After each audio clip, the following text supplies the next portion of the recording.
1000 гаруй хээ судалсан гэж байна шүү дээ. Одоогоор нэг 30 гаруй хээг зохиогоор оюуны өмч авцсан байгаа. 300 процесс гэдэг чинь бас нүсэр ажилтэй. 10 жилийн өмнөөс энэ процесс эхэлсэн. Өмсөж болдог урлаг гэдэг нэг юм томьёол яваад. Энд бүхэл бүтэн нөгөө монголчуудын өв соёл шингэсэн байгаа. За өдрийн төргийн бизнес ан подкастын сонсогчдод бас үзэгчдэд бизнесийн минь редактор даваад орж байна. За манай подкастын ээлж дугаар хэлж байна. Өнөөдрийн зочноо танилцуулъя. Түмэн торог компани үүсгэн байгуулагч үүсгэх захирал Очирнэ. Өдрийн мэнд. За өдрийн мэнд та бүхэнд. За баярлалаа. За тэгэхээр Түмэн торог компаниудаас манай хэрэглэгчд мэдэх бах тий.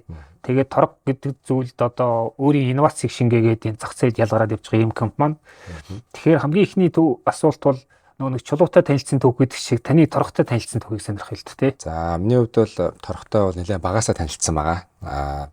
Тэр үед одоо айл болгоно нэг манай эмээтэйгээ би өссөн л та. Тэгээд эмээд нь маань нэг авдар байсан. Тэгээд авдрын дотор яг айл болго ингээд хамгийн үнэтэй нандин зүйлүүдэд хадгалдаг байсан шүү дээ. Тэгээд манай эмээгийн авдар дотор юу байдгүй гэхээр одоо ховор нандин жихээр те. Тэгээд тэр дундаас хит хитэн төрлийн торг байдаг байсан. Тэгээд тэргээрээ нэг дээл хийдгүү. Тэгээд яг ингээд хаяа нэг эмээхтэй нь авдраа ухаад гаргаж үздэг. Тэр маань бол одоо тэр үеийнхээ одоо хуучны 92-ийн торг гээд бүх юм чинь нэг үнээрээ нэг одоо ундаг дугуй гэдэг хэвчээ 120-ийн дугуй 180-ийн дугуй гэж байдаг гэсэн шүү дээ. Яг тэрнтэй адилхан бас хуучны тэр 92-ийн торг байсан гэж би сандгийн. Тэгээд тэр бол нэг 5-6 настай байсан гэж боддгийн. За тэгээд дараа нь торгтой яаж бас танилцсан гэхээр нэгдүгээр ангид ороод 1990-91 оны үед шүү дээ. Нэгдүгээр ангид ороод яг үсрэлийн баяраар хүүхд болгоныг дээл өмсдөг гэдэг шүү дээ. Тэгээд манай ээж хоёр бол төрийн байгууллага ажилладаг байсан. Бодвол тэр бас нөгөө эдийн засгийн хямралтай холбоотой маш их завгүй л байдаг гэсэн баг. Тэгээд яг нөгөө цагийн тулгачаад үсрэлийн баяр болохоос 2-3 хоногийн өмнө хайж агаад нөгөө бүх дэлгүүрүүдээр нөгөө дайлан дууссан. Ягаад тэгэхээр нөгөө хөх дайлан бар л эрэгтэй эмэгтэйг уус таяараа л ер нь хийж өмсөж үсрэлийн баярт ордог байсан юм шиг юм гэж би ойлгосон. Тэгээд ерөөсө хөх тайлан болтохгүй байсан чинь тийм хөх торг олсон бэл. Яг дугуй итэй хөх торгоор дээл хийж надад өгчээсэн. Тэгээ энэ маань бол хамгийн сонирхолтой. Одоо манай ингээд 40 хүүхдээсэн. Өсвөлийн маягаар тэг би ганцаар хөх торгон дээлтэй. Бусад хүүхдүүд маань одоо хөх дайлан бин дээлтэй байсан. Тэгээд ингэж бас торгтой ах танилцсан гэж хэлж болно л доо.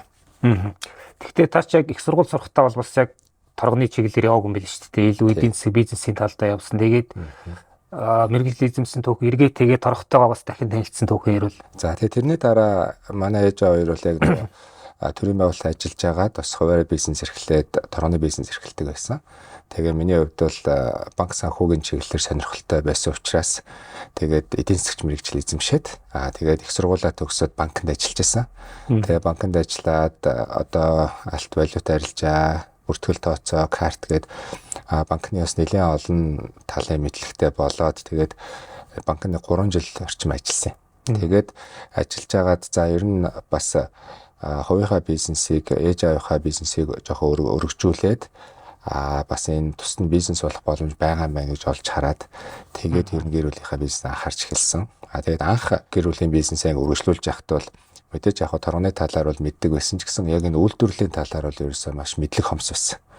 Тэгээд анх одоо жишээ нь хэд банкнд ажиллаж байхад бид нар банкны баланс дээр судалгаа шинжилгээ хийгээл айгүй их мэдлэгтэй болсон юм шиг санагддаг байсан. Тэгээ яг нөгөө үйлдвэрлэлийн шат руу ороод зохион бүтээхээсээ ингээд үйлдвэрийн шатаа амжилахаар яваа бүтээгдэхүүн гараа бүтээгдэхүүнээ борлуулна гэдэг бол яг Нэгтлэн Бодох бүртгэлийн хувьд ч гэсэн бизнесийн хувьд ч гэсэн маш том шат амжилах байна гэдгийг ойлгож авсан л та.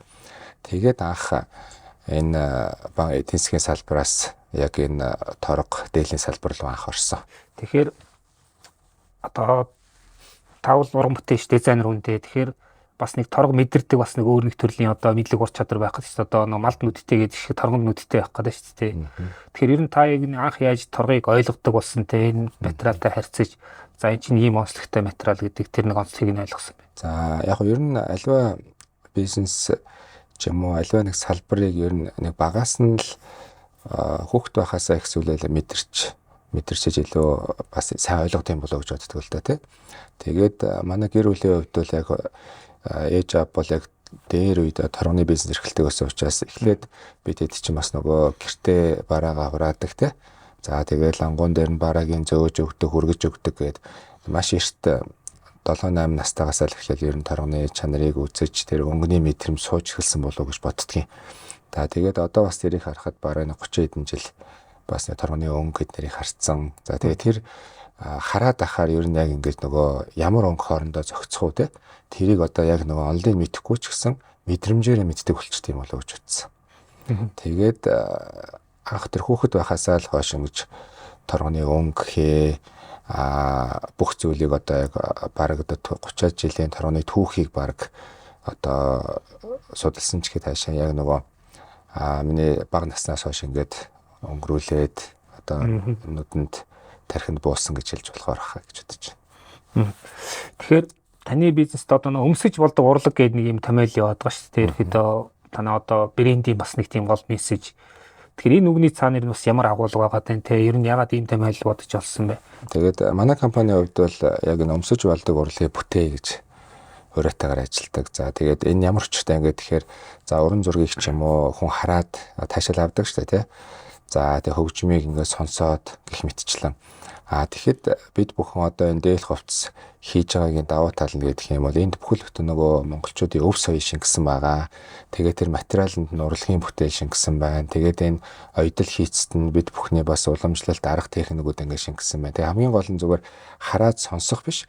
Яг тэр бүхнийг ингэж нөгөө өмсөж мэдэрч те боломжтой энэ бүтээлийг хийцгээе гэдэг санаагаар анх энэ өмсөж болдог урлаг гэдгийг бодож олсон. За тэгээд бид бүхэн бас одоо торгоныхоо хийг зохиогоод бас 10-аад жил болсон байна. Тэгээд яг л энэ дээл хувцсандаа яг урлагийг бүтээгээд өмсөд аваад явах цааш нь бүр өглөөлөн үлдээх хүртэл энэ дээлийг маш үн цэнтэй гоё хийх юмсан гэдэг байдлаар л энэ одоо үрийг гаргаж ирсэн. Тэгэхээр та сая хээний талаар дурдлаа 1000 гаруй хээ судалсан гэж штэ тий.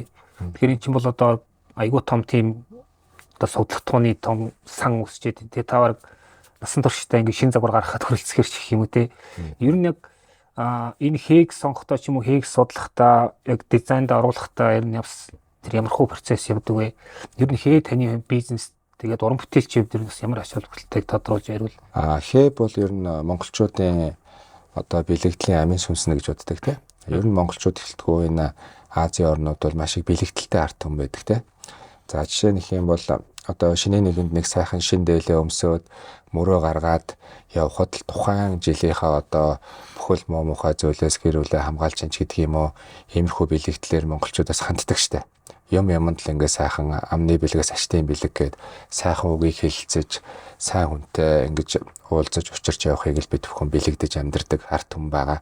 За тэгээд энэ бэлэгдлийг одоо шингээсэн хамгийн том одоо өв соёл хэм урлагийн бүтээл гэдэг маань одоо энэ торгоны хээ байдаг. Тэгээд торго маань болохоор ерөнхийдөө зөвхөн хятадтай холбоотой л гэж бас хараад байдаг л да. Хятад энэтхтэй холбоотой гэж хүмүүс ойлгодог. Гэтэл яг нөгөө нүүдэлчин овг аймагуд бол тухайн үед одоо Хүннүг өрний үеэс хойш торгоны зам хүртэл 13 дугаар зууны одоо Эзэн Чингис хаан эзэнт хүрний үед ч гэсэн торг бол маш чухал одоо төлбөрийн хэрэгсэл алба татварын бас гол хэрэгсэл болж ирсэн. Тэгээ хамгийн тансаг дээл хувцсыг монголчууд өмсдөг байсан. За тэгээд ялангуяа тэр 13-аас 15 дугаар зууны үед бол одоо торгоны түүхийг судалж байхад бол монголчуудын оруулсан хувь нэмэр маш том байдаг юм байна. Жишээ нь ихэд бол монголчууд яг Монгол үндэсний тэр бэлэгдлүүдээ тэр торгоны үйлдвэрүүдэд хээнд нь оруулж өгсөн. Тэгээд баг овг аймаг болгоноороо одоо альбан тушаал болгоноороо өөр хээтэй хувц өмсөжсэн тийм түүх байдаг. Хоёрдугаар гэх юм бол торгоны нэхээсэнд нас алт монгон утсыг ийм тансаг зэрэглэлийн торгыг бас гаргаж авсан ийм бүтээлч ард түмэн байдаг. За тэгээд тэрнээс хойш үл яг ингээд энэ хээний урлаг бол хаягдаад тэгээ би тэд энэ талаар судалж мэдээд тэгээд одоогоос нэг 10 жилийн өмнөөс ер нь монголчууд энэ монгол бэлэгдэлтэй монгол хээтэй торгоороо дээл хийж өмсөх хэрэгтэй байна гэд би тэд бодоод монгол зураач дизайнертай хамтраад ихний хээнүүдийг бол гаргасан л да. Тэгээ хамгийн анхны хээ бол энэ монгол хүчтэй торг гэж байна. Тэгээ дөрөв хүчтэнтэй торг гэд тэгээ маш олон одоогоор нэг 30 гаруй хээг зохиогоод бид бүхэн бас оюуны өмч авцсан байгаа. Тэгээд энэ бүтээгдэхүүн энэ бэлэгдлүүдээ энэ хээнүүдээ яг өөрсдийнхөө бүтээгдэхүүнд бас ашигладагаараа илүү онцлогтой байдаг. Одоо торг худалдаж авах нийлүүлэхээр чинь бид нар л ихэнх нөгөө зах дээрээс очиж одоо торг авах тухай ерөөхдөө буун штэ тий. Танах ер нь яг тэр торгоо захиал үл төрүүлүүлдэг гэсэн үг одоо. Тий. Бид бүхэн яг хээнийхээ загварыг гаргаад компьютер графикаар яг одоо хээнийхээ бүх их загварыг бэлдээд тэгээд торгоны үйлдвэр тусгай захиалгаар одоо захиалаад хийлгүүлдэг баг. Тэгээд тэр торгоороо өөрсдийнхөө энэ бүтээгдэхүүнээ уралдаг ийм онцлогтой компани байна. Зураачтай хамтарч ажиллах гэж яг бас ер нь яг заавал зураачтай хамтарч хамтрах болов тий. Энэний бас давуу тал дээр инновацлог тал нь юу вэ? Тий. За тэгээд бид бүхэн түүх соёлоо судалж эхлээд яг энэ бэлэгдэлтэй холбогдсноос хойш бидний энэ бэлэгдлийг илүү тийм монгол бэлэгдлүүдийг оруулах нь хэрэгтэй юм байна. Тэгээд энэ урлагийг бүтээхэд бас энэ зураачдын энэ уран сэтгэмж бас хэрэгтэй юм байна гэдэг үгнээс анх зураачтай холбогдож энэ бүтээгдэхүүн дээр хамтарч ажилладаг болсон. Тухайлбал ямар зураачтай вэ? За одоо бид бүхэн нөгөө зураач амар санаа, амар төвшин, зураач ундраа, даваа нэм гэсэн залуучуудтай бас хамтарч ажиллаж байгаа. За та одоо тэгэхээр бас хятадд сурж байгаа тий. Хятад сурж байгааг бас нэг одоо зорилго гэх юм уу тий. Тэр зүйл нь юу вэ? За бид бүхэн Хятад улсын соёлыг бас судлаа гэж бас Хятад улсыг сурж байгаа. За тэгээ ямар очтой вэ гэхээр бид бүхэн бас 2019 онд байдгийн Хятад улсад бас нэг салбар дэлгүүр нээгээд тэгээд тухайн орны нөгөө өв соёлыг мэдэхгүй одоо худалдан авахчийн зан төлөвийг мэдэхгүй бас нэг алдаа гаргаж бас бүтлгүй болж исэн. Тэгээд ер нь бол бид бүхний судалгаагаар бол одоо Хүннөг өрнөөс хойш их Монгол улсаас хойш ингээд монголчуудаас тэр дээл хувцсны загвар дизайныг бол одоо Хятад, Солонгос, Япон, Вьетнам зэрэг улсууд бол маш их авч соёлын солилцоо хийсэн. Тэгээ бид бүхэн бас ярьдаг штэ энэ дээл одоо Хятад захтай, Манж захтай гэдэг. Тэр бол үгүй юм байлаа. Ер нь бол ихэнх тэр деталуудыг бол ер нь монголчуудаас сэтүүлж авсан юм байлаа тий. Тэгээд энэ зүйлээ одоо соёлууд нэгэнд холилдсон. Тэгээд бүгдөө энэ улсууд маань үндэсний хувцастай. Тэгээд бизнесмен болгоны зорилго бол угаасаа л экспортод гаргах тий. Бас гаднаас валюта олж ирэх байдаг штэ. Тэгээ бид бүхний зорилго бас нэгэнт нөгөө дээлний соёлыг дэлхийд түгээгээд алсын хараагаа тодорхойлоод ажиллаж байгаагийн хүрээнд эхний 5 жилдээ Хятадын зах зээлд гарья гэж төлөвлөсөн. Тэгээ Хятадын зах зээлийн үндэсний хувьцыг судлаа, Хятад хүмүүсийн соёлыг судлаа гэдэг үүднээс өмнөх алдаагаа давтахгүй тулд яг энэ эхлээд хилээ сураа, соёлоо судлаа гэдэг үүднээс бас Хятад хэл сурж байгаа. Хятадд ер нь зах зээл ер нь ирээдүйтэй юм. За миний бодлоор бол яг нөгөө мэдээж нөгөө масс үйлдвэрлэл гэдэг бол одоо Хятад бол нэлээд хөгжсөн шүү дээ. Энэ дээр бол маш хямдхан өртөгтэй гарч байгаа. Яг энэ гар урлалын чиглэлээр монголчуудын энэ хийж бүтээж байгаа гараар хийдэг үн цэнтэй гоё бүтээгдэхүүн дээр бол би зах зээл байна гэж хараад байгаа. За тэгэхээр түмэн торгуул нэг талаас урлаг гэдэг. Гэхдээ нөгөө талаас бас бизнес байгаа дээ. Тэгэхээр ер нь нэг урлаглаг байх гэх юм уу? За тэгээ нөгөө талд одоо бас нэг бизнес ч ашигтай байх гэдэг нэг тэнцвэрийг ер нь бас яаж авч ирж байна. Тий, урлаг бол ер нь цор ганц юм уу эсвэл цөөхөн байдаг шүү дээ.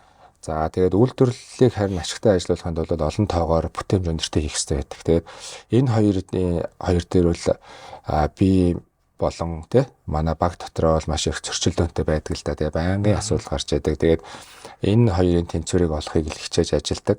Тэгээд маш гоё бүтээгдэхүүн хийгээд тэгэхээр одоо маш олон янзын гоё загвар гардаг. Тэр болгон манаас орлого авчрахгүй тий. Тэгэхээр яг энэ олон гаргасан гоё загварууд дундаасаа яг хэрэглэгчдэд ойртсон өртөгтэй, хэрэглэгчдэд ойртсон тэр хэрэглэгчийн тэр одоо хүсэж байгаа тэр хэрэгцээг хангах бүтээгдэхүүн аль нь байна гэдэг дээр маш сайн фильтртэй л хандахгүй бол энэ бизнесээс урт хугацаанд явахд хэцүү. Ягаад тэгэхээр бас нэг олон хүний бас ахуй амьдралыг нуруунд дээр өөрчилж явж байгаа бизнесийн хувьд нэг талаар ашигтай байх хэрэгтэй. Нөгөө талаар дизайнер хүний хувьд бол бас гоё бүтээгдэхүүн хийдэг байх хэрэгтэй. Тэгэхээр энэ хоёрын тэнцвэрийг олохын тулд бас одоо ур чадвараа одоо толгойгоо хашлгаж ажиллаж байгаа. Ерөн зүгээр яг уу таны ярианаас сарж яхад зүгээр нэг одоо эсгүүр хийгээд ингээд торгоор дээл хийгээд хувцас хийгээд гаргадаг бизнес бол биш яваад шүү дээ. Тодорхой бүтээгдэхүүн хөгжүүлэлтийн нарийн процессыг явдаг те. Тэгэхээр ер нь за нэг иймэрхүү санаагаар ийм хувцас хийгээд ийм зах зээл ингэж нийлүүлэх юм гэдэг тэр санаа төрхөөс ахуулаад бүлээн бүтээгдэхүүн хүртэл тэр нэг бүтээгдэхүүн хөгжүүлэлтийн процессыг жаахан ярьж өгвөл тэ ер нь. Ер нь яг хүмүүс ингээл хараад зүгээр ингээл нэг бүтээгдэхүүн хийчдэг гэдээ ойлгодог. Ялангуяа одоо Монгол хувцас хийж яана гэхээр зүгээр нөгөө жирийн нэг ойдолчин шиг ханддаг байхгүй. Тэгэхээр цаанаа бол энэ бол яг бизнес болоод 16 жилийн турш тодорхой хэмжээг хөгжүүлсэн. Жишээ нь ихэд тусгай нөгөө дизайны алба байна те, маркетингийн алба байна, бүтээгдэхүүн хөгжүүлэлт, үйлдвэрлэл гээд маш олон процессыг бол дамжиж байгаа. За жишээ нь ихэд ерөнхийдөө анх бүтээгдэхүүний санаа гараад зах зээлд нэвтрүүлэх хүртэл бол дор хаяж нэг 6 сараас 1 жилийн хугацаа бид нар зарцуулдаг. Тэгээ бид нэг зэрэг олон бүтээгдэхүүнээс нөгөө багаараа зэрэг ажиллаад явдаг. За бүтээгдэхүүнийгаа санаагаа оллоо, хээний санаагаа оллоо, зураач ажиллана, дараа нь компьютер график ажиллана, тэрийгэ нэхмэлийн хээ зохион бүтээн. За тэгээ бараа бүтээгдэхүүн бас захиална. Бараа бүтээгдэхүүн ирж явах хооронд бас нөгөө хувцсны дизайн дээр ажиллана. За тэгээд их загвар гараад их загвар дотроосоо бид нараас шүүлтүр хийн те. Аль загвараа зах зээлд нийлүүлэх үгээд. За тэгээд загвараа гаргасны дараа бас нөгөө довч одоо хэмжээр гээд маш олон деталууд бас хэрэгтэй болдог. За тэгээд ингээд үйлдвэрийн шат амжилгаа дамжаад тэгээд яг зах зээлд гарах юм уу бас бид нэр зураг авалт, маркетингийн ажлуудыг хийдэг те. Ингээд бүхэл бүтэн том систем байгаа. За энэ дотор бас орчин үеийн одоо каден систем буюу одоо бүх эсвүүрүүдэд бид бүхэн бас захимжуулсан байгаа. Тэгээд хамгийн л одоо загварын салбарт хэрэгжиж байгаа орчин үеийн технологиудыг бол ер нь бүгдийг ашиглахыг зорж ажилладаг ийм том процессор нүсэр их хөдөлмөрөөр бүтдэг ажил байдаг. Монголчууд ч юм бол одоо нөө тосон домбоч торгон төлбөрнө гэдэг ийм одоо хэвшимл ойлголттой. Тэр ихэд торг бол одоо баян чинэл хүмүүсийн хэрэглээ гэдэг уламжлалтай ойлголттой. Тэгэхдээ өнөөдөр яг зүгээр орчин үеийн одоо монголчууд ялангуяа залуучуудын ер нь торгонд хандах хандлагатай торгийг ойлгох тэр тал нь ямар байна, яаж өөрчлөгдөж байна? Орчин үед бол яг нөгөө загварынхаа чиг хандлагыг хараад торгон дээл гоё юм байна. Нэг хэсэг бас нөгөө даун дээл, кашмирын дээл гэж явсан ш. Тэрнтэй адилхан одоо сүүлийн жилүүд бас ийм хээтэй торгон дээлнүүд бас мод болоод байна л да. Тэгээд миний бодлоор бол яг тэр загварт нь бол илүү ач холбогдол өгдөг болохоос одоохондоо бол яг тэр бүтээгдэхүүний шин чанар, үнцэн гэдэг зүйл дээр бол нөх айхтар бас анхаарахгүй байгаа болов уу гэж ойлгодог. Тэгээд бидний хувьд бол мэрэгжлийн хүн болохоор торгоны хүр орхих байна, дав уцтай байна, полиэстер орцтой байна гэд нарийн зүйлийг бол мэдээд байгаа. Яг зах зээл дээр бол харьцангуй мэдлэг багтаа болов гэж боддог. Ер нь танай дээл хувцсаар одоо торгон дээл хувцсаар ямар хүмүүс ямар тохиолдолд илүү их одоо гоёж юм тийм мэдээж гоёлын зорилгоор голдоо авдаг бах тий. Мэдээж нөгөө Монгол хувцс маань бол бас гоёлынх, өдөр тутмынх тансаг хэрэглэнэх гэдэг маш олон төрөл байгаа л да тий. За манай гол хэрэглэгчдийн хувьд гэх юм бол яг одоо цагаан сар наадам үндэсний баяраараа гоёх. Одоо хамгийн аз жаргалтай мөчүүдээрээ гоёх. Тэр хэрэглэгчд илүү байдаг. За хорим найрын үед за тэгээ хавар төгсөлтийн хонхны аярч гэдэг юм уу. Яг энэ гол амьдралын чухал үеүүдэд бол ер нь дээлээрээ гоёж байгаа. Тэгээ ер нь бол харьцангуй бас нөгөө 10 гаруй жилийн өмнөхийг бодвол Монгол хувцсаараа гоё гэсэн хүмүүс бол маш олон болж байгаа. Гэхдээ бас нэг өдөр тутмын хэрэглээнд зориулсан лайн байгаад тах шүү гэнтэй хувцсны. Тэндээсээ сонирхол бол. За бид бүхэн өдөр тутмын одоо хувцсан дээр бол хязгаарч ажилласан хэрэг нөгөө ковидын үеэс эхэлж ажиллаж эхэлсэн. Яг ковидын үед бүх одоо хөдөлгөөн хаагдаад тэгээд яг тэр баярууд бүгд цуцлагдсан шүү дээ. Тэр үеэс бид бүхэн өдөр тутмын дээл буюу одоо аяллаа дээлэн дээрээс анх орж эхэлсэн те. Тэгээд тэрнээс хойш бас Монгол цамцнууд байна. Харьцангуй ингэж өдөр тутмын бүтээгдэхүүнүүд бас их гаргадаг болж байгаа. За тэгэхээр тав нэг талаас уран бүтээч, нөгөө талаас бизнес эрхлэгч бас захирал байгаа те. Тэгэхээр ер нь яг хэдийдэн та захирал байгаад хэдийдэн уран бүтээлч байгаад ирэхэд энэ хоёр гормыг ер нь яаж хослуулж байна та? Энэ хоёр дээр бол маш их зөрчилдөөн гардаг те. За тэгээ уран бүтээлч хүний хувьд тэгээд манай багийнхан ч бас ихэнх нь уран бүтээлчтэй байгаа шүү дээ. Тэгээд маш гоё бүтээгдэхүүн хийчдэг. Тэгээд энэ маань зах зээл хүлээж авах үгүй юу гэдэг дээр бас их зөрчилдөө үүсгэлтэй тий. Тэгээ нөгөө талаар хэрэглэгчд болохоор энгийн даруухан боломжийн үнэтэй өртөг багтай гэд ингээд зүйлүүд хүсээд байдаг. За нөгөө талаас дизайны алба маань гоё ганган чамин гэд ингээд цор ганц гэж зүйл хүсээд байдаг. Энэ хоёрын тэнцвэрийг олох гэж маш их зөрчилдөөнийг одоо эвлэрүүлж тий хичээж ажилладаг л да. Тэгээд дандаа одоо зарим хүмүүс асуудаг л да төмөн торог яагаад ийм загвар нь арай энгийн юм бэ ч гэдэг юм гоё ганган загвар байна уу гэд мэдээж яг бид нэр бол бүх загварыг хийж чадна. Хамгийн гол нь тэр одоо гоё загвартай хэдэн хүн авах вэ гэдэг дээр зөрчилддөг л да тий. Тэгээд 1000 одоо маш гоё загвар хийгээд одоо тэрийг зах зээл дээр борлуулж чадахгүй бол энэ олон хүний аж амьдралыг бас авч явж байгаа компанийн хувьд тодорхой хэмжээ ашигтай ажиллахгүй болохгүй байдаг тийм учраас одоо загвар дизайнерч бодно, нөгөө талд нь бас өртөг зардал үйлдвэрлэхээ бүтэмжигч бодно. Тэгээд аль болох энэ урлаг үйлдвэрлэл хоёрын тэнцвэрийг авч явахыг л хичээж ажиллаж байгаа. Уран бүтээлч талаас нь дахиад асуухад одоо яг тань шиг уран бүтээлч хүмүүст бол одоо шин санаа олох те тэрийг хөгжүүлэх ийм орон зай цаг хугацаа бас хэрэгтэй байгаа шүү дээ. Тэрийг ер нь та яг яаж өөртөө гаргаж байна? Одоо юу гэдгийг ганцаараа байх чөлөөтэй бодох сэтгэгч гэдэг юм үү те. Өдөр тутмын ажил дээр яваад байвал хүн чинь тэгээ тэрийг мартчих гадаад энэ талтай. Тий. Анх одоо яг нөгөө эдийн засагч байжгаад яг энэ уран бүтээл салбар руу орж явахд бол шин санаа их ховорхон гардаг гэсэн. Тэгээд янз бүрийн шин санаа гарах талаар ном өднөр уншаа. Тэгээд ер нь хамгийн гол нь бол миний нэг өөртөө хөвшүүлж чадсан зүйл болохоор нэг аль нэг зүйлээ санаа авах. Тэгээ одоо гудамжинд явж байгаа машин ч юм уу автобусанд явж байлаа гэж бодоход ер нь л одоо нөгөө хаач явсан байнга одоо нөгөө юм их ажиглаж явдаг. Сониуч байдлаар хандах юм бол энэ санааг бид нэр яаж хэрэгжилж болох вэ? Энэ хүний өмссөн хувцсыг яаж өөрчилж болох вэ гэдэг юм уу ингээд алхам тутамд бол нөгөө шин санаа байж идэм байл. Тэгэл ер нь нэг сүүлийн тэрнээс хойш 5 6 жилийн дараа нэг сүүлийн хэдэн жил бол ер нь байнга шин санаа төрдөг болсон. За тэгээ хоёр дахь нэг арга гэх юм бол төвлөрөх арга гэдэг те.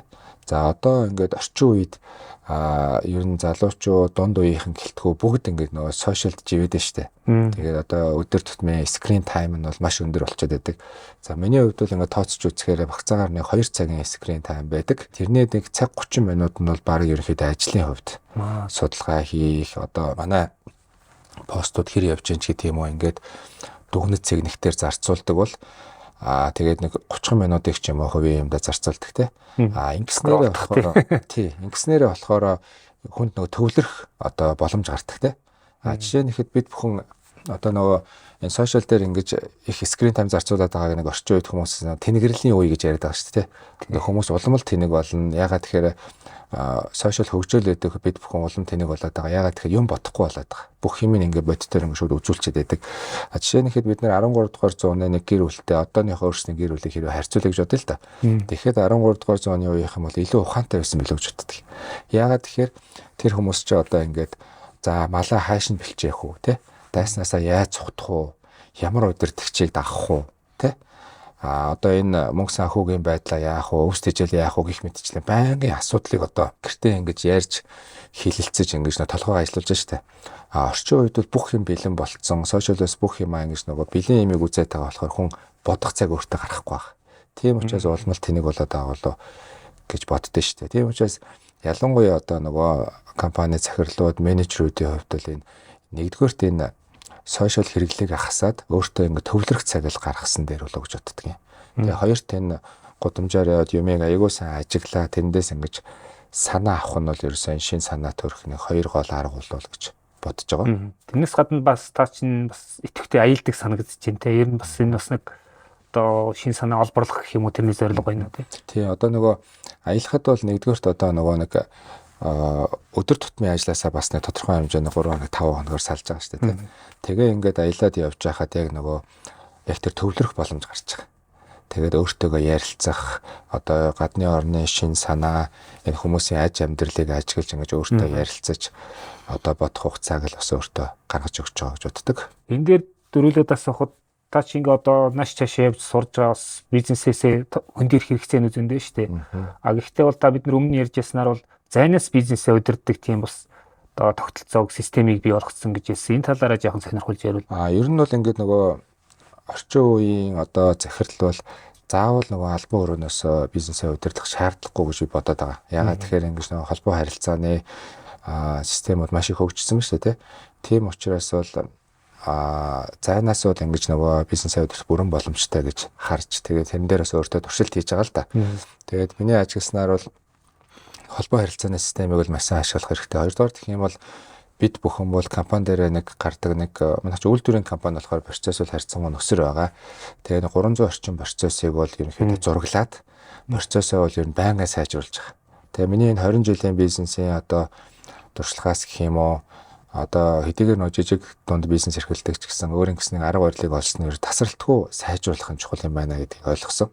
Тэгээд сайжруулахдаа яг тэр бизнесээ ингэж нөгөө процессоо зургалж байгаа тэр зурган дээр ингээд сайжруулад явбал илүү үр дүнтэй санагдсан. За тэгээ хоёрдугаар гэх юм бол Бизнест бол одоо маркетинг, хүний нөөц, санхүү гэдэг маш олон одоо процесс ажлууд байдаг штэ. Тэгээд миний хувьд бол бас анх бизнес эхэлчээд эхний нэг 10-аад жилд бүх юмдаа л оролцдог байсан. Тэгээд энэ маань бас энэ нөгөө компани томрох энэ чөдөр тушаа болдго юм байлээ. Тийм учраас бусад багийнхан маань хийж чадахгүй байгаа тэр чухал ажил дээр өөрөө төвлөрөөд бусад хийж чадах ажлуудаа яг багийнхандаа ингээд даалгаад өгөх нь бол илүү чухал гэж ойлгож авсан л та. Тэгээд тийм учраас миний хувьд сүүлийн 3-4 жил яг зөвхөн энэ бүтээгдэхүүн хөгжил, загвар, маркетинг дээр илүү цаг зарцуулаад харьцангуй бас илүү амжилт олж байгаа гэж боддог. Тэгэхээр 300 процесс гэдэг чинь бас нүсэр ажил те. Тэгээ процесс зураад дараа нь одоо нөгөө тэнд ашиглах хэрэгсэл төлөвлөдөө сонгоод тэгээ хүмүүс ингээд хэрэглэж дадна гэдэг чинь хугацаа орныг танаар хэр хугацаа орсон бэ нэг төлөвшүүлэлт. Бүр анх 2000 баг 10 жилийн өмнөөс энэ процесс эхэлсэн. Тэгээ бид бүхэн 2016 онд ISO 9001 гээд нэвтрүүлж эхлэхэд энэ процессын тухай би аягүй сайн ойлгосон л доо. Тэгээ энэс хойш нөгөө ERP систем хэрэгтэй байна гэдээ ойлгосон. За тэрийг нэвтрүүлчээд ингээд дараагийнх нь ингээд нэвтрүүлэл ингээд яваад байсан. Тэгээд яг одоо бидний хувьд бол бараг 7-8 жил зарцуулсан болов уу гэж бодож байна. За тэгээд сүүлийн 3 жилийн хугацаанд бол нэлээд үр дүнтэй идэвхтэй ажиллаж байгаа. Танах чи 24 оны гоёл наадамд шилдэг загварын товчоо. Тэгээ сая өнгөрсөн бас 25 оны гоёлоор та өөрөө шилдэг загвар, залуу загвар зохион бүтээгч гэсэн тий. Ийм шагналуудыг авсан. Ерхэд яг энэ хоёр шагналыг авахдаа юу нөлөөлөвтэй? Мэргэжилтнүүд танахаас одоо юуг нь илүү их онцолж үнэлв? За тэгээд өмнө нь бол би бол яг нөгөө илүү нөгөө ямар нэгэн загварын тэмцээнд оролцуулахдаа дандаа багийнхаа залуучуудыг илүү төлхөө оролцуулдаг байсан л та. Тэгээ энэ жил бас тэгсэн мөртлөөсөө ерөөхдөө нийт компани дээр гарч байгаа бүтээгдэхүүнүүдийн нэг 50-аас дээш хувийг зохион загварыг нь бол гаргадаг. Тэгээ энэ жил бас яг би даагаад ингээ оролцоод үзье гэж оролцсон. Тэгээ бас шилдэг залуу дизайнер гэх шагналыг л авсан байгаа. За шүүгчдийн ярианаас сонсоход бол ерөнхийдөө юу тэр хүмүүсийн анхаарлыг татсан гэхээр манай энэ нөгөө суур бүх материал, бүх дотор ингээд овч гээд бүх зүйл яг нөгөө брендинг, яг төмөн торг гэсэн хэв маягтай байгаа. Тэгээд уран зургийг ашигласан энэ бүх одоо бүх материал нь яг төмөн торг брэндэх гэж анханасаа эхэлж ажилласан илүү их таалагдсан гэж ярьж байсан. За хоёрдугаар гэх юм бол бид бүхэн энэ жил бас нөгөө торгон цүнх гээд гаргасан байгаа. Тэгээд энэ маань бол бас шүүгчдийн бас сонирхлыг их татсан гэж сонссон. Тэгээд энэ хоёр зүйлээс бас шалтгаалсан болов уу гэж бодож байна. Ерөн зүгээр таны одоо нийт ингээ бүтээлээрээ загвараараа дамжуулж өгөхийг хүсдэг гол мессеж одоо яг юу вэ те? Монголчуудын түүх бол маш агуу шүү дээ те.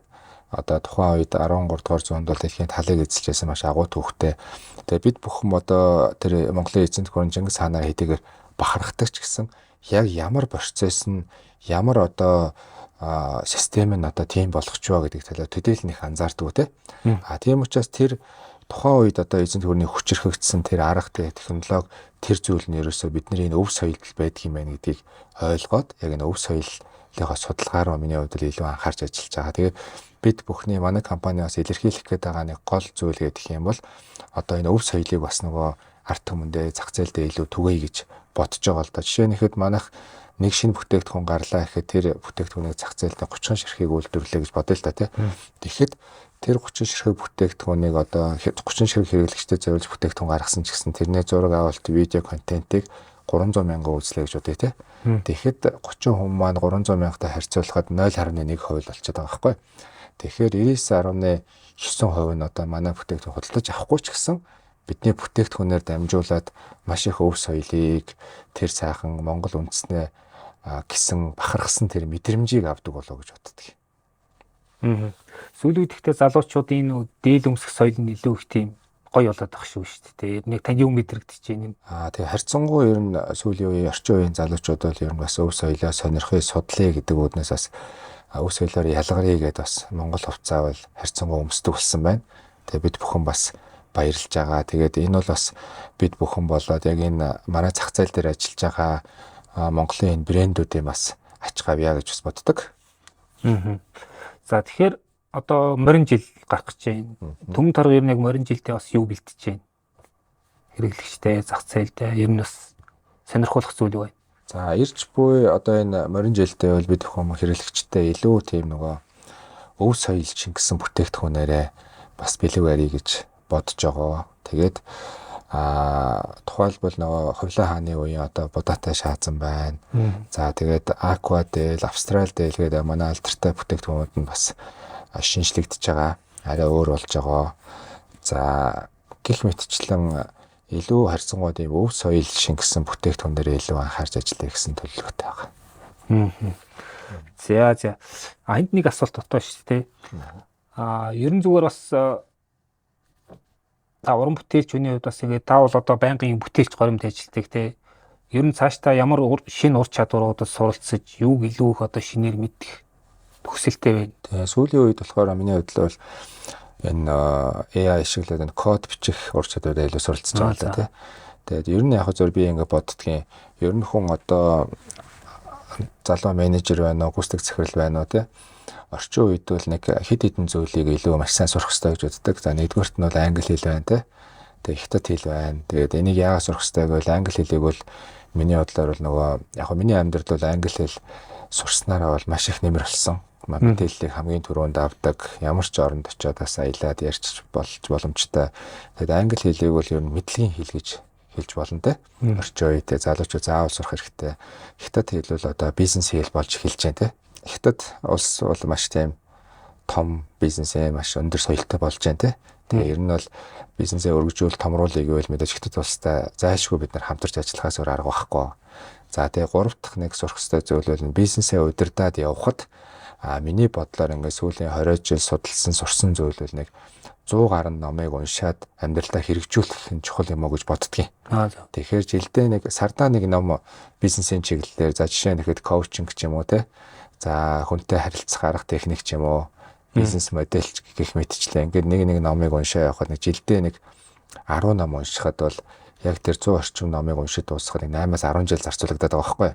Тэгэхээр энэ бизнесийн арга барилуудыг нэгээр нь ингэж ойлгож өөрийн болгож иж ирээдүйд илүү нөгөө онлайн болон практик төвшний аль мэдлийг хамт авах юм болов уу гэж боддог. За тэгээд энэ бизнесийн энэ мэдлэгүүдийг бол зайлшгүй сурах хэрэгтэй гэж би боддог. За дөрөвдүгээрх нэг зүйл бол одоо энэ залуу менежерүүд, залуу захирлууд бол бүгдээрээ энэ код бичих арга барилд ер нь сурсан илүү болов гэж боддог шүү дээ. Таны хувьд ягаад код бичихийг сурж байгаа одоо сурж байгаа зорилго нь бас юу вэ?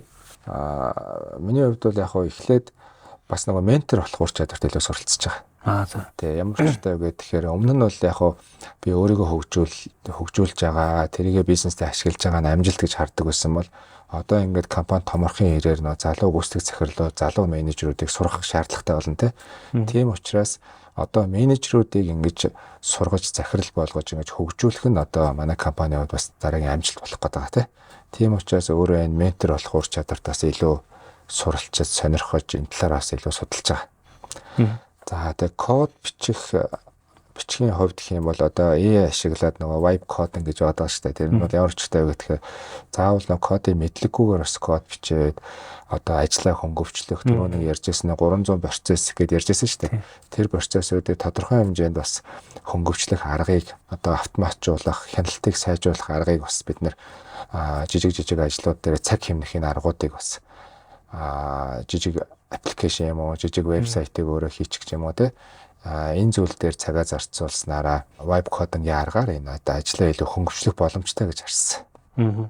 Ер нь яг одоо энэ эзэмшиж байгаа шинэ ур чадвар ажил дээр хэрэгжүүлсэн тийм кейс байна уу? Одоогор бол яг эхний ээлжид суралцаа судлаад явж байна.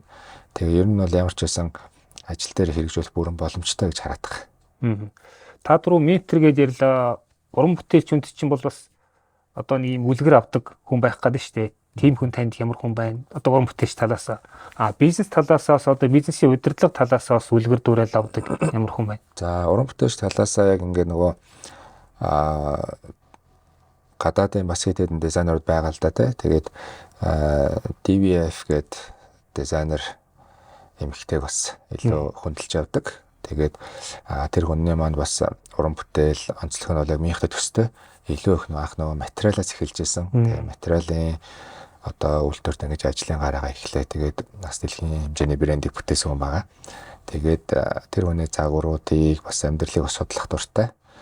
За тэгээд яг бизнесменийн хувьд гэх юм бол бас хэд хэдэн хүмүүс байгаа л да. Одоо манлайл гээд янз бүрээр л ярьж штэ тий. Зүгээр таны хувьд манлайл гэдгийг юу гэж ойлгодгийг бас бага ер нь бас юугаар манлайлвал одоо үр дүнтэй гэж боддог. Миний хувьд бол манлайл гэдгийг ойлгохтой бол яг удирдагч хүн бол гол стратеги гаргах нь чухал юм болов гэж ойлгохтой шүү дээ. Эхлээд гол стратеги гаргачаад тэгээд тэрийг бас хийж байгаа үйлдэлээр эхлээд үзүүлэх хэрэгтэй гэж боддог.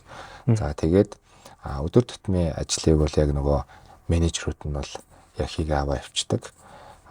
Ингэснээр жинхэнэ манлайл болов гэж бодож байна. Яг одоо стратегич гаргаад өдөр тутмынхаа ажилд ч оролцоод байвал тэр бас нөгөө манлайл биш болов гэж боддог. Миний бодлоор бол ингээ нөгөө түрүү ярьсан шүү дээ, ингээ нөгөө бизнес хийхэд ингээд тодорхой хэмжээний онлайн мэдлэг, практик мэдлэг гэдэг маш их хэрэгтэй болдог шүү дээ.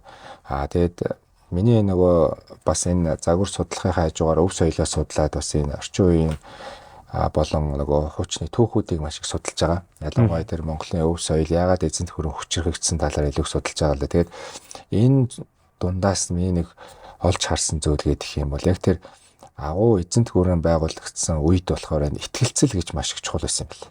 Одоо хаан жанжаа хоёрын итгэлцэл те. Одоо тэр 10-т 100-т тэр багийн итгэлцэл гэж маш их чухал байдаг. Тэр үед бол тэгж нөгөө худлаа хийдэг, хулгай хийдэг, энэ ловер хийдэг энэ зүйлүүд бол ер нь нэг хэсэг бол байхгүй болсон. Тэгжээж ерөнхийдөө бүгд нэг зорилгын төлөө хүчрхэг болсон. Одоо ингээд орчин үеийн бас бизнесийн салбар энэ ажлын байранд хараад ахад те энэ үнэн чудраг байдал өөрийнхөө тэр хийсэн бүтээсэн үнэнч байна гэдэг зүйл бас харьцан алдагдаад байгаа болов гэж боддог. Тэгэхээр бид бүхэн нэгэнт л одоо залуу менежер байлаа гэхэд нөгөө хөдөлмөрийн гэрээний тав ажил хийж байгаа. За гүйцэтгэх захирал байлаа гэхэд компани ингээ авч яваад бүгд өөрийн гэсэн үүрэгтэй байгаа шүү дээ. Тэгэхэд яг тэр үүргээ ухамсарлаад ажиллаа 100% хийгээ те. Тэрнээсээ тодорхой хэмжээний санхүүгийн урамшуул, цалингаа аван дээрэс нь тэрнтэй одоо харьцуулшгүй маш их зүйлийг нөгөө өөрөө сурж байгаа болов гэж боддгийг те. Тэр ажилласаа, тэр захирлаасаа маш их зүйлийг сурж байгаа. Тэгэхээр энэ бизнест одоо энэ баг дотор энэ итгэлцэл гэдэг зүйл, үнэн чудраг гэдэг зүйлийг л маш сайн хөвшүүлмээр санагддаг шүү дээ. Ер нь та өөрийн багийг чанаржуулах, хөгжүүлэх дээр бас ямар одоо арга хэмжээ авч байна? Ямар гол үнэт зүйлс юм зарчмуудыг төлөвшүүлэхийг зорддог вэ? Бид бүхэн бас нэг үнэт зүйлсүүдэд тодорхойлоод ерөөсөө хамгийн ихэнд бол бид бүхэн үнэн чудраг байя. Өөрөг даалгавраа ингээ ухамсарлаж одоо үнэн чударгаар яг энэ өөрийн хийсэн зүйлээ ухамсарлаж явцгаа. Хоёрдугаар гэх юм бол ерөөсөө бизнест энэ тасралтгүй одоо хөгжүүлэлт гэдэг те. Зөвхөн бизнест биш тэр хүн нөгөө хувь хүн талаасаа тасралтгүй өөрийгөө хөгждөг одоо тийм менежер болёо гэдэг үрээ одоо тавьж байгаа л да. Ягаад тэгэхээр тэр хүн өөрийнхөө хувийн одоо цагийг зохицуулж чаддгүй, хувийн амьдралаа зохицуулж чаддгүй байж бизнесийг нөгөө зохицуулж чадна гэхээр бас хэцүү шүү дээ, тий. Тэгээ манай нөгөө алдартай бас хуучны үг гэдэг шүү дээ, тий. Одоо бие засаад гэрээ засаад төрөө зас гэдэг шиг. Тэрнээс өөрийнхөө одоо нөгөө цагийг зохицуулж өөрийгөө хөгжүүлж чаддгүй хэсэж компаниг хөгжүүлэхгүй. Тийм учраас хувийн энэ хариуцлага, ёс суртахуун, үнэн чудраг байдалтай маш сайн анхаараач гэдэг талаас бас илүү анхаардаг. За миний хувьд бол аль болох ерөөсөө ажилтан менежерүүдээ ингээд энийг сураач, ингээд хөгжөөд аваач гэдэг талаас бол байнга сургалт одоо тийм зөвлөгөө өгдөг байгаа. За баярлалаа. За ингээд подкастын дүрээд өндөрлөе гэж бодож байна. Бизнесменийн үзэг сонсогч та бүхэн манай бизнесмен подкастын YouTube channel-ыг дагаарай, лайк, шеэр, комментээр биднийг дэмжээрэй гэж хүсэх байна. Ингээд энэ дугаараар Төм Турк компани үүсгэн байгуулагчид гүйцэтгэх захирал Очирны Морслоо ингээд таны ажилдаа амжилт хүсье. За баярлалаа. За баярлалаа.